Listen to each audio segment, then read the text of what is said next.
Item ಯಾವುದೇ ಇರಲಿ try ಮಾಡಿ ಆಚಿ ಚಿಕನ್ ಮಸಾಲಾ. ಮಸೀದಿ ಕಡೆ ಬಂದಾಗ 2 ಕಲ್ಲುಗಳು ಕೂಡ ಬಿದ್ದಿತ್ತು ಅನ್ನೋದ್ರ ಬಗ್ಗೆ ಮಾಹಿತಿನ ಕೊಟ್ಟಿದ್ರು. ಸಂಗೊಳ್ಳಿ ರಾಯಣ್ಣ ಮೂರ್ತಿಗೆ ಮಸಿಯನ್ನ ಬಳಿದಿದ್ದಾರೆ ಕಿಡಿಗೇಡಿಗಳು, ವಿಕೃತಿಯನ್ನು ಕೂಡ ಮೆರೆದಿದ್ದಾರೆ.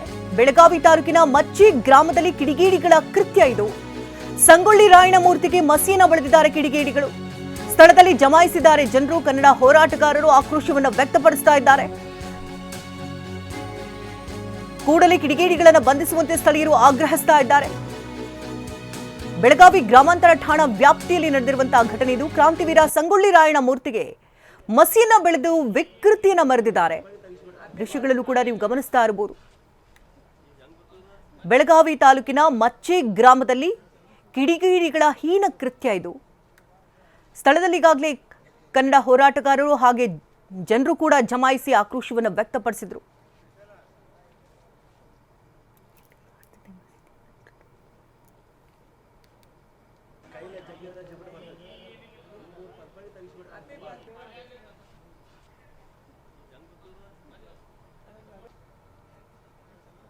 ಇವತ್ತು ಬೆಳಗಾವಿ ಜಿಲ್ಲಾ ಬೆಳಗಾವಿ ತಾಲೂಕಿನಲ್ಲಿ ಮಚ್ಚೆ ಗ್ರಾಮದಲ್ಲಿ ಕ್ರಾಂತಿವೀರ ಸಂಗೊಳ್ಳಿ ರಾಯಣ್ಣ ಪ್ರತಿಮೆಯನ್ನು ಸ್ಥಾಪಿಸಿದ್ದು ಸುಮಾರು 3 ವರ್ಷ ಆಯಿತು. ಇವತ್ತವರೆಗೂ ಯಾವುದೂ ಅಂಥ ಘಟನೆ ಆಗಿಲ್ಲ. ಇವತ್ತು ಅದು ಏನೋ ಒಂದು ಆಯಿಲು ಒಂದು ಎಣ್ಣೆ ಥರ ಏನೋ ಕಿಡಿಗೇಡಿಗಳು ಗೊಜ್ಜಿ ಹೋಗಿದ್ದಾರೆ. ಅವ್ರೇನು ಆಯಿಲ್ ಮತ್ತು ಒಂದು ಎಣ್ಣೆ ಪಾಕದಂಥದ್ದು ಐತ್ರಿ, ಅದು ಜಿಲೇಬಿ ಪಾಕದಂಥದ್ದು ಸಿಮಿ ಐತಿ. ಎಲ್ಲ ನಾವು ಚೆಕ್ ಮಾಡಿ ನೋಡಿದ್ರೆ ಅದು ಬ್ಲ್ಯಾಕ್ ಕಲರ್ ಐತಿ. ಪ್ರತಿಮೆ ಬ್ಲ್ಯಾಕ್ ಇರೋಂಥ ಅದು ಪ್ರತಿಮೆಗೆ ಎದ್ದು ಕಾಣಾಗ್ತಿಲ್ಲ. ಅವರು ಸಾಹೇಬರು ಬಂದು ಪೈಲ ಅದನ್ನೆಲ್ಲ ಪ್ರತಿಮೆ ಎಲ್ಲ ತೊಳ್ಯಾಕೆ ಹಚ್ಚಿರ್ರಿ, ಅದನ್ನೆಲ್ಲ ಸ್ವಚ್ಛ ಮಾಡಿ ತೊಳ್ಯಾಕೆ ಹಚ್ಚಿರ್ರಿ. ಅದ್ರ ಬಗ್ಗೆ ಅದಕ್ಕೆ ಪ್ರತಿಮೆ ಮ್ಯಾಗ ಈಗ ಕಾಣಿಸತ್ತಿಲ್ಲ ರೀ.